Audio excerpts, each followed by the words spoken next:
On today's episode of Keeping It Real, Cam Marston says he doesn't think that our current generation of leaders are capable of solving today's problems. People are right. It is time for somebody to do something, but it won't be us. Imagine the world that today's youth have only ever known. To start, they're digital natives. Their phones, tablets, and computers are nearly always on and have always been their single source of information, entertainment, and, since the spring, have become the primary conduit of their education. School lockdown drills that have resulted from the mass shootings are things you and I never experienced. Our kids, though, are growing up knowing that a gunman stepping onto campus, showing up at a concert, athletic event, or stepping onto a busy street and randomly killing strangers could happen at any moment. The headlines describe the scene, and then the story gradually fades away. Images, which had have once been horrific to us, are now routine, showing up on our kids' electronics. They watch the videos of the victims' families, plead for somebody to please do something. In a short while, though, the cries are muted by the next headline. Today, an invisible threat controls much of their lives. Though the youth appear least vulnerable to the illness, COVID has infected everything they do.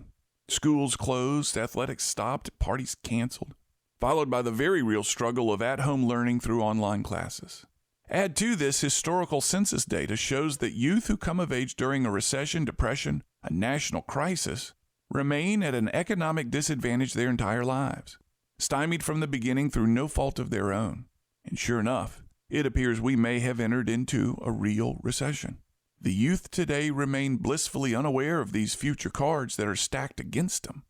And very recently, let's add the extraordinarily tense racial relations laid bare in the past few weeks. Live-streamed videos of death, of riots, of fires, showing up on their phones, and again, the cries from so many people for somebody to do something. 20 million members of this youngest generation will have the opportunity to vote for the first time in November. Known as Generation Z, the question isn't who they'll vote for.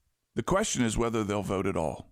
Like the millennials before them, the fear is that if they don't fully embrace a candidate, they stay away from the voting machines. Personally, I don't believe the cries for somebody to do something can be answered by our government. The answers should come from new behaviors from each of us individually. But I would be heartened to see our next generation show their willingness to face these issues they've inherited by simply showing up to vote, regardless of who they vote for. The opposite of love is not hate, it's apathy. My fear is if they don't love the candidate, they don't care, and we can't have that. It is time for somebody to do something.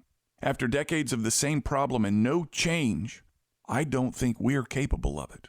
And I hope it will be them. I pray that they engage. And it starts with their votes in November. I'm Cam Marston, and I'm just trying to keep it real. To hear more of Cam Marston's commentaries, search for Keeping It Real on your favorite podcast app or find them on Facebook.